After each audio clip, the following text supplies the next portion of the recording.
परभणी येथील या सर्वपक्षीय मोर्चाच्या निमित्तानं उपस्थित असलेले आपल्या सर्वांचं दैवत, आपल्या सर्वांचं आदरस्थान आदरणीय मनोजदादा जरांगे पाटील, या ठिकाणी उपस्थित या जिल्ह्याचे खासदार, या जिल्ह्यातील आमच्या शेजारचे विधानसभेतील आमचे सहकारी संदीप भैया, इथले राजेश विटेकरजी, सॉरी प्रोटोकॉल जरा चुकला, आदरणीय आमदार राहुल पाटीलजी, मेटेताई आणि सर्व माजी आमदार डेंगे साहेब इथं आहेत, सर्वच आहे. मी सर्वांचं नाव आणि अण्णासाहेबांचे चिरंजीव ज्यांचं या ठिकाणी भाषण झालंय ते नरेंद्र पाटील साहेब इथे आहेत. आणि हे जे आयोजन केलेले त्या आयोजकांचं सर्वांचं मनापासून सुरुवातीला आभार मानतो. परभणी नगरीचे माजी महापौर सुद्धा या ठिकाणी आहे. तर काय आहे, जगात जर्मनी, देशात परभणी असं या परभणीचं नाव आहे. बनी तो बनी. मी या परभणीचा 18 महिने पालकमंत्री राहिलेलो आहे. त्याच्यामुळं परभणी किती रगेले, परभणीची रग मला चांगली माहिती आहे. हे खरंच रगेलेत आणि मनापासून या ठिकाणी विजय वरपुडकर साहेब सुद्धा आलेले आहेत. माझं कोणाचं नाव चुकलं तर मला या ठिकाणी क्षमा करा.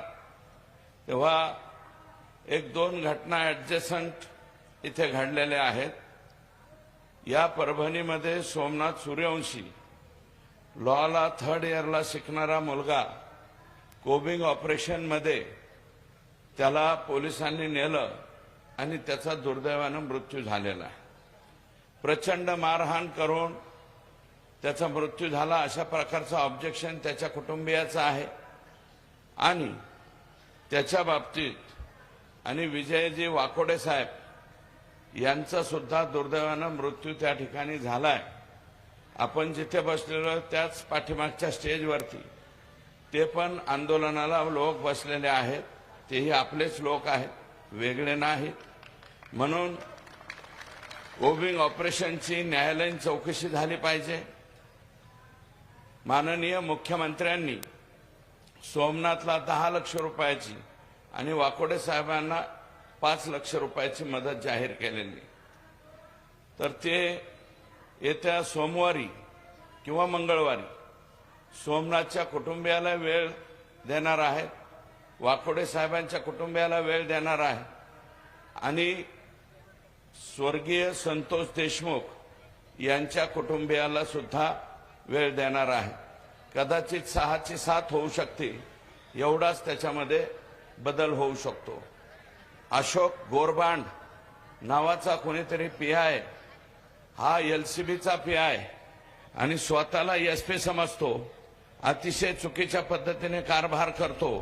हा जिथे जातो तिथं काहीतरी उद्योग करतो, अशा प्रकारची तक्रार या गोरबांडची आहे. हा गोरबांड फक्त सस्पेंड नाही व्हावा, हा रिमूव्ह फ्रॉम सर्व्हिस झाला पाहिजे आणि त्याची न्यायालयीन चौकशी सुद्धा झाली पाहिजे, अशा प्रकारची विनंती इथल्या काही लोकांनी केलेली आहे आणि माझा पाठिंबा त्याला राहील. विजय वाकोडे साहेब त्यांना बाबा म्हणायचे. मी पालकमंत्री असताना अनेक वेळा काही जर प्रश्न निर्माण झाले तर बाबा 100% आम्हाला सहकार्य करायचे. म्हणून त्यांचंही मी मनापासून या ठिकाणी आभार मानतो. आणि यांचं काय काय सांगावं, हे आमचे बिडावाली जी कलाकार मंडळी आहे, आकाचा आका, यांचं काय काय सांगावं. आणि स्वर्गीय संतोषच्या बाबतीत सुद्धा सभागृहामध्ये मी मागणी केली होती, आयजी लेवलच्या अधिकाऱ्याच्या अधिपत्याखाली एसआयटी स्थापन झाली पाहिजे. राज्याच्या मुख्यमंत्र्यांनी ती मान्य केलेली आहे. त्याच्यानंतर 10 लाख रुपयाची मदत या कुटुंबियाला दिली पाहिजे, ती सुद्धा मान्य झालेली आहे. त्याच्यानंतर न्यायालयीन चौकशी झाली पाहिजे, कारण हे लोक जर पोलिसांकडून कुठं सुटणार तर नाहीच, पण चुकून एखादा सुटला तर तो न्यायालयीन चौकशीत अडकलाच पाहिजे, ही धारणा मनामध्ये आहे. आणि यांना मौका लागला पाहिजे. मौका म्हणजे माहिती आहे ना, को लागला पाहिजे. एकदा अंदर गया ना, पोलिसांनी मोकामध्ये घातला ना, 5-4 वर्ष नमस्ते लंडन, पुन्हा हे माघारी येत नाहीत. आणि हा जो आका आहे ना, आका तर गेलाच पाहिजे, पण जर का आकाच्या आकाने काही यंटोबंडो केला असेल तर आकाचा आका सुद्धा नंबर लागू शकतो. यांचे लफडे माणसं मारायचे तर आहेतच. अरे कोणत्या पद्धतीने तुम्ही संतोषला मारलं, ही कुठली पद्धत आहे? इतिहासामध्ये छत्रपती संभाजीराजांना ज्या पद्धतीने मारलं होतं, अतिशय हालहाल करून, हे पाहिलेलं आम्ही इतिहास आहे. मी बरोबरी करत नाही, करू शकणार नाही, कारण आमचा छत्रपती संभाजीराजाच होता 1800 लढाया जिंकणारा, 12 हत्तीचं बळ ज्याच्या भुजामध्ये होतं, तो छत्रपती संभाजीराजा आमचा होता. मी छत्रपती संभाजीराजांची तुलना करणार नाही, परंतु आमच्या लेकरांनी नेमकं तुमचं बिचारावं काय बिघडवलं होतं. अरे इथं 10वीला लेकरू आहे, एवढुले लेकर आहे त्याचे. तुमचं काय बिघडवलं होतं? फक्त एका दलित समाजाच्या पोराची बाजू घ्यायला गेला होता, बाजू घ्यायला गेला म्हणून मारता.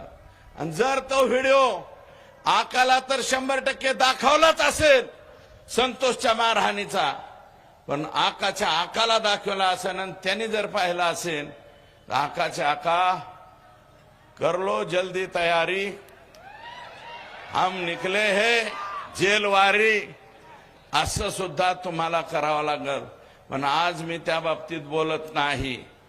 आणि ते म्हणतायत 100 चुहे खाके बिल्ली हाज को चली म्हणतात ना, तसा काहीसा प्रकार. काल परवा हे आकाचे आका आले, म्हणले जे जे दोषी असतील त्यांना फाशी द्या. पण आधी नीट वागायचं कोणी सांगायचं होतं? आणि अजित दादा, क्या हुआ तेरा वादा, अजित दादा तेरा वादा क्या हुआ रे? काय को इसको अंदर लिया? ये अंदर लेने का जैसा नहीं है. संगीत दिघोळे पासून त्यांचा संतोष देशमुखापर्यंत हत्याची बेरीज केली तर अजय दादा जरा हिशोब करा. आणि या हत्या कोणी घडवून आल्या, त्याच्या मागचा मास्टर माइंड कोण, कोणी हे उद्योग केले, हे जर तुम्हाला माहित नसलं तर परभणीला माणसं पाठवा, बारामतीचे माणसं पाठवा, बारामतीचे माणसं परळीत पाठवा. आमच्या इतर लोकांना सगळ्यांना बर का, एका समाजापुरतं नाही, इतर सगळ्या समाजाला काय वागणूक आहे, तिथं काय वागणूक मिळते 18 पगड जातीला. जीव मुठीत धरून बसताय. 200 500 कुटुंब शहर सोडून चालले. काही गंगाखेडात पण आले असतील. गंगाखेडचे आमचे भाऊजी का नाही आले? वो रत्नाकर गुट्टे साहेब आज कुठं अडकले माहित नाही बाबा. डबल पॉलिसी हंता का काय? इकडे हमरे भी साथ और उधर के भी साथ. उनके साथ नहीं है, वो भी हमरे साथ है. परंतु रत्नाकर भाऊजी हे वागणं बरं नव्हा. खोल्लम खोल्ला यायला पाहिजे, अंदर की बात नाही चाललं पाहिजे. हा सर्व पक्षीयांचा आहे. आणि मी तर अजित दादाला म्हणलो होतो, माझ्या पक्षाकडून मला संधी मिळत नाही, आमच्या मुख्यमंत्र्यांना काहीतरी अडचण आलेली दिसते, मला मिळत नाही. तुम्ही एक काम करा, प्रकाश दादाला करा. प्रकाश दादा सोळंके, तो बी ज्येष्ठ 5व्या टर्मचा आमदार आहे, त्याला करा. नसलं तर मी म्हणलं तर ह्या विटेकरला करा. राजेश विटेकर याचे वडील बी आमदार होते पूर्वी. राजेश विटेकरला करा.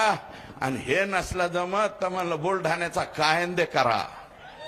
कायंदे निवडून आला ना तुमच्या पक्षाकडून, घड्याळाकडून. अरे तुमचं घड्याळ नसतं आलं रे, आम्ही नसतो आलो. एक मागे बसलेली विभूती आहे, त्यांनी पटांगण केलं म्हणून आपण इथे बर का, नाहीतर सुट्टा खेळ झाला असता सगळ्यांचा. माननीय मुख्यमंत्र्यांचा काही संबंध नाही. माझं म्हणणं, राजेश विटेकर तुम्ही सगळेजण जा, बिन मंत्र्याचा राहू द्या आमचा जिल्हा बर का, तुमच्या पक्षाचा. तरी बी लोक खुश होते, नाही तर लोक क्या हुआ तेरा वादावर येणार आहे. आणि तो वादा अजितदादालाच मागणार. पीक विमा 40,000 हेक्टरवर भरलाय परभणी जिल्ह्यावर. राहुल पाटील साहेब, तुमचा मतदारसंघ सगळा शहरी आहे. माझी विनंती आहे, बघा शहराच्या सुद्धा सगळ्या प्रॉपर्टी रजिस्टरवर विमा भरलाय का नाही बघा. आणि राजेश विटेकरला माझं म्हणणं आहे, राजेश विटेकर तुमच्या एकट्या तालुक्यावर, सोनपेठ तालुक्यावर 13,190 हेक्टरवर रामनाईक तांडा, अमका तांडा, तमका तांडा. अरे तुम्ही बंजारा म्हणून घेता, बंजारा भाऊचा तांडा, रामनाईक तांडा, गोरबांड तांडा, इलेक्शन पुरतं एवढी आजो एवढी, आणि इलेक्शन म्हणलं की जावडी आजो. हे आमचे बंजारे ओस तोडायला बाहेर जातात. त्याचा फायदा घेऊन परळी तालुक्यातल्या लोकांनी सोनपेठ तालुक्यावर 13,190 हेक्टरवर विमा भरला का नाही? आमदार दाखवलं का नाही? मग तुम्ही प्रेस घेऊन सांगितलं का नाही? म्हणजे याचा अर्थ राजेश तू कुणाच्या तरी दबावाखाली आहेस. अरे रग्गेल वागायचं, रग्गेल, लोळा पांगळ्यासारखं वागायचं नाही. आयुष्यभर शेळी म्हणून जगण्यापेक्षा एकच दिवस वाघ म्हणून जगलं पाहिजे. औलाद आपली आहे असं आपण जगलं पाहिजे. तू कस काय नाव घ्यायना, मी वाट बघतोय. राजेश विटेकर पत्रकार परिषद घेतोय का नाही? अजून घेतली नाही. तुम्ही घ्या, आणि नसली तर वरपुडकर साहेब तुम्ही तरी घ्या. आमचा फुलशेर आहे ना, यांच्या पोराचं नाव आहे शमशेर, मी म्हणत असतो फुलशेर बरं का. मी माझ जिल्हा परिषदेचा उपाध्यक्ष, सुनबाई मला वाटतं जिल्हा परिषदचा अध्यक्ष, राजेश सुद्धा जिल्हा परिषदेचा अध्यक्ष होता. आणि त्याच्यामुळे आपल्याला संधी मिळाली. 40,000 हेक्टर वरती पालम, पूर्णा, जिंतूर सगळीकडे विमा कोणी उतरवलाय? परळीच्या लोकांनी. परळीचा पॅटर्न आकाच्या आकाने. बीड मध्ये 79,000 हेक्टर सापडले. 79,000 हेक्टर. धाराशिव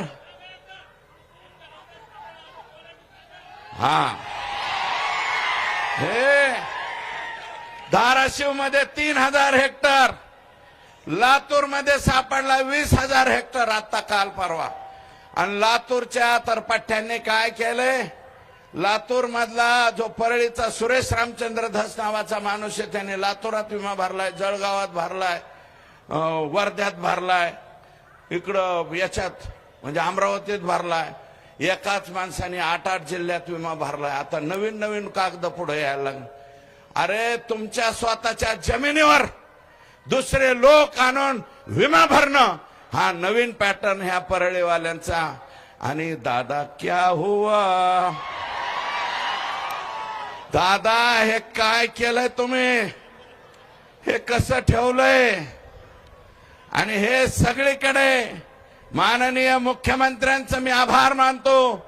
मुख्यमंत्र्यांनी सभागृहात जाहीर केलं 2-3 डिपार्टमेंटची हे करतो, कमिटी करतो आणि याची सखोल चौकशी करतो।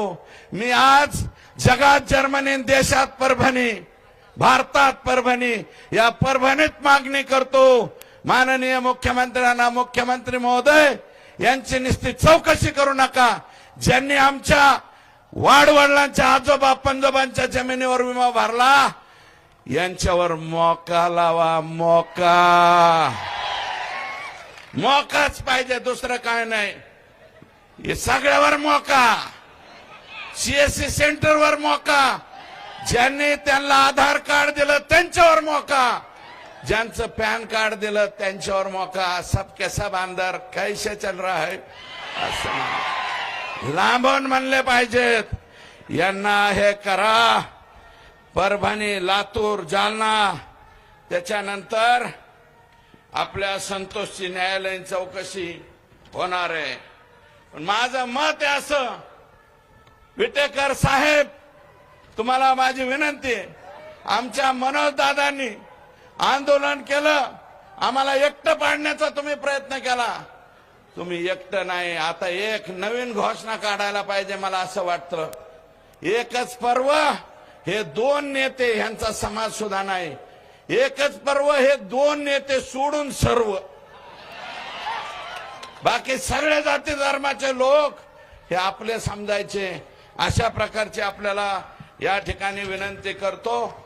आणि राखेचं 10 जून 2021 ला एक मी मनोज दादा यांचं पोस्ट पाहिली आणि ती पोस्ट काय होती, राखे परळी शहरामध्ये राखेचा प्रचंड त्रास होतोय आणि त्याचा निपटारा करण्यासाठी आकाचे आका यांच्या अध्यक्षतेखाली एक बैठक लावली आणि त्या बैठकीत बसलेले लोक, आणि आता मी माहिती घेतली त्या राखाची, मला वाटतं परभणी जिल्ह्याच्या सोनपेठ पोत सुद्धा डोळ्यात भरायला येत असेल, राख येते का नाही, गंगाखेडात सुद्धा राख येते,